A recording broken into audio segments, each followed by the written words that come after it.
Hello aspirants, how are you all? I hope you guys are doing well. So guys, welcome back to our channel.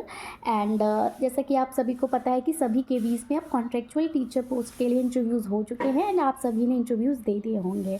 Now you are waiting for the call कि आपको call कब आएगा. तो आज इस session में हम यही बात करने वाले हैं कि आपको कॉल कब तक आ सकता है, आप कॉल कब तक एक्सपेक्ट कर सकते हैं.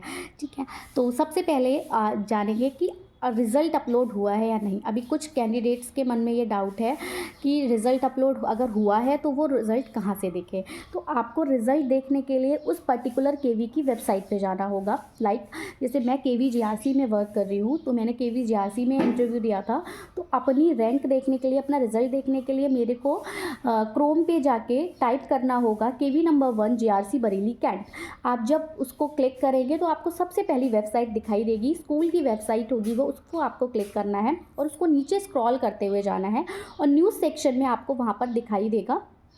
हिंदी में भी हो सकता है, इंग्लिश में भी हो सकता है कि part time contractual teacher panel और अंशकालिक संविदा आधारित शिक्षकों का पैनल. ठीक है, तो उस पर आप क्लिक करेंगे, एक PDF डाउनलोड हो जाएगी एंड उस PDF में सारी पोस्ट के जो भी सिलेक्टेड कैंडिडेट्स होंगे रैंक वाइज उनका रिजल्ट वहाँ पे होगा. Like PGT Hindi, PGT English and TGT science, maths etcetera. तो ऐसे जितने भी सब्जेक्ट्स हैं, सब सब्जेक्ट्स की सब्जेक्ट वाइज जो है वो आपको आपका रिजल्ट देखने को मिल जाएगा. अपने जिस भी पोस्ट के लिए आपने इंटरव्यू दिया है, आप उस पोस्ट में जाकर अपना नेम चेक कर सकते हैं.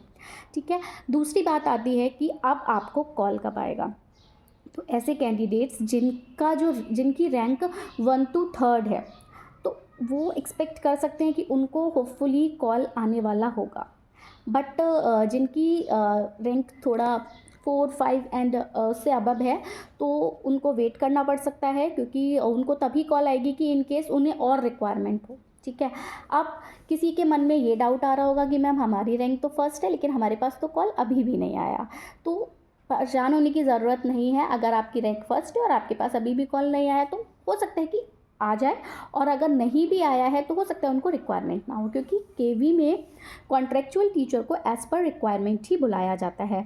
आपकी रैंक भले ही फर्स्ट है, डजंट मीन कि आप सिलेक्टेड हैं और आप पूरे सेशन के लिए रहेंगे. ये बात भी आपको ध्यान रखनी है कि ऑल्दो आप सिलेक्टेड हो, ऑल्दो आपकी रैंक फर्स्ट है, बट ये श्योरिटी बिल्कुल नहीं है कि आप थ्रू आउट दी सेशन या कंप्लीट सेशन वहाँ पर रहने वाले हैं. उन्हें जैसे रिक्वायरमेंट होती है वो आपको बुलाते हैं, और अगर जिस भी परमानेंट टीचर की जगह पर आप गए थे, वो परमानेंट टीचर अगर वापस आ जाता है तो फिर वो आपको नहीं बुलाते हैं, यानी आपको मना कर देते हैं. तो आपका जो आप कह सकते हो आपकी जो जॉब की कंटिन्यूटी है वो बीच में ब्रेक भी हो सकती है. तो ये माइंडसेट अपना रख कर तब आप केवी में जाइए. आपको अगर कॉल आता है तो पहले आप उनसे कंफर्म कर लीजिए कि आप, अगर मान लीजिए आपकी रैंक सेकंड है या थर्ड है, तो आप उनको उनकी कॉल पर ये कंफर्म कर लीजिए कि मैम क्या मैं फ़र्स्ट कैंडिडेट हूँ, या मतलब मुझसे पहले जो भी कैंडिडेट रैंक 1 वाला कैंडिडेट था उसने ज्वाइन किया है या नहीं. तो अगर रैंक फर्स्ट वाले कैंडिडेट ने ज्वाइन नहीं किया, उन्होंने तब आपको कॉल किया है, तो आप ही फर्स्ट है फिर, है ना, क्योंकि प्रायोरिटी वाइज ही भेजा जाता है. जैसे जब हमने ज्वाइन किया था 2024 में, तो उस टाइम पर हम 4 to 5 कॉन्ट्रेक्चुअल्स थे. उसके बाद सबसे पहले जो मेरी टीचर थी वही आई थी, मेरी रैंक वहाँ पर फर्स्ट थी, और जिन टीचर की जगह मैं वर्क कर रही थी उन टीचर ने ज्वाइन कर लिया था. तो मुझे ना हटाकर जो जिसकी रैंक सबसे कम थी उनको हटाया गया था. उसके बाद फिर दूसरा टीचर आता है, तो जिसकी रैंक अब जो लास्ट रह गया वो गया था. तो इस तरह से जाते हैं. तो अगर आपकी रैंक फर्स्ट या सेकंड है तब ही आप थ्रू आउट दी सेशन रह पाते हैं. 2024 में 2 कॉन्ट्रेक्चुअल्स रहे थे कंटिन्यू. PRT की बात कर रही हूँ मैं. ठीक है, TGT PGTs में तो और ज़्यादा थोड़ा रिस्क ये रह जाता है कि मान लीजिए आपने, क्योंकि PRT में क्या है कि कोई भी टीचर जा रहा है. PRT में अप्रॉक्स केवीज़ में अगर सेक्शंस हैं तो 14 to 15 टीचर्स होते हैं. तो 14 to 15 टीचर्स में अगर कोई भी छुट्टी पर जा रहा है तो आपको कॉल आएगा. तो उन्हें 3-4 PRTs की रिक्वायरमेंट हो सकती है. बट अगर आपने TGT या PGT के लिए दिया है तो ये कोई श्योरिटी नहीं है कि आपको कॉल आए, क्योंकि उनके पास तो टीचर्स अवेलेबल होंगे. उन्होंने तो जो इंटरव्यूज़ हैं वो इसलिए लें कि इन केस अगर मिड ऑफ दी सेशन उनको रिक्वायरमेंट होती है तो उनको दोबारा से इंटरव्यूज़ कंडक्ट ना कराने पड़े, वो लिस्ट के अकॉर्डिंग आपको बुला लें. ठीक है, तो आपको वेट करना होगा. जिसको कॉल आ गई है कॉन्ग्रेचुलेशन, बट उनको भी मैं यही कहना चाहूँगी कि वो तब ही जाएँ वो तभी केवी को ज्वाइन करें अगर उनके पास कोई और अपॉर्चुनिटी नहीं है या फिर वो जस्ट फॉर एक्सपीरियंस जा रहे हैं, ठीक है, जस्ट फॉर गेनिंग एक्सपीरियंस अगर आप जा रहे हो तो केवी इज़ बेस्ट, आप जाइए बिल्कुल। अगर आप फ्रेशर हैं तो केवी आपको चांस देगा कि आप स्टैंड करें, आपकी इन हैंड सैलरी अच्छी आएगी, तो उसकी बेसिस पे आप अगर प्राइवेट में अप्लाई करते हैं तो आपको सैलरी अच्छी मिलेगी as a fresher. Otherwise privates में फ्रेशर्स को सैलरी नहीं मिलती, तो आपकी लास्ट ऑन सैलरी से बेटर सैलरी आपको मिलेगी। तो आप एक्सपीरियंस के लिए वहाँ जाइए if you are fresher and but अगर आपको प्राइवेट में कहीं अच्छी अपॉर्चुनिटी मिल रही है तो I must suggest that go for it, go for the private one, because यहाँ कोई भी श्योरिटी नहीं है that you are for the complete session है। ओके, सो आपको कभी भी मिड ऑफ द सेशन मना किया जा सकता है और एट दैट टाइम ना बहुत एक ऐसी फीलिंग आती है ना कि आई कांट टेल यू, क्योंकि मेरे साथ ऐसा हुआ है 2024 टू 2025 वाले सेशन में तो मैं कंटिन्यू रही थी, कोई प्रॉब्लम नहीं आई थी।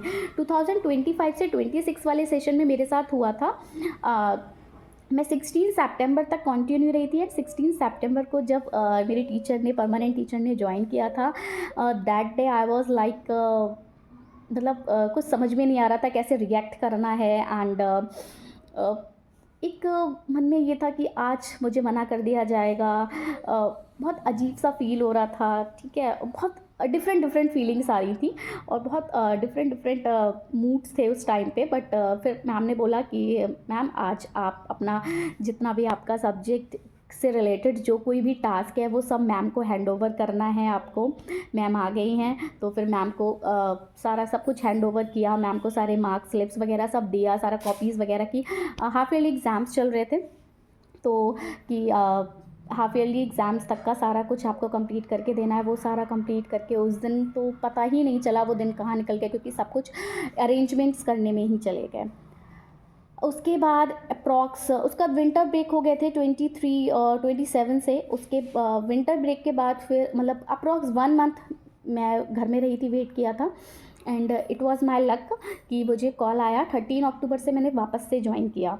देन फ्रॉम 13 अक्टूबर 2026 मैं नवंबर कंप्लीट रही थी एंड इन दिसंबर ऑल्सो बस ऐसा हुआ कि 2-3 डेज़ के लिए जब टीचर्स सारे अवेलेबल थे तो फिर मना किया गया, तो 2-3 डेज़ का वहाँ रहा, तो इस तरह से रहा। फिर जनवरी में बहुत सारे दिन ऐसा रहा कि नहीं बुलाया गया एंड फिर फरवरी में कंप्लीट बुलाया गया।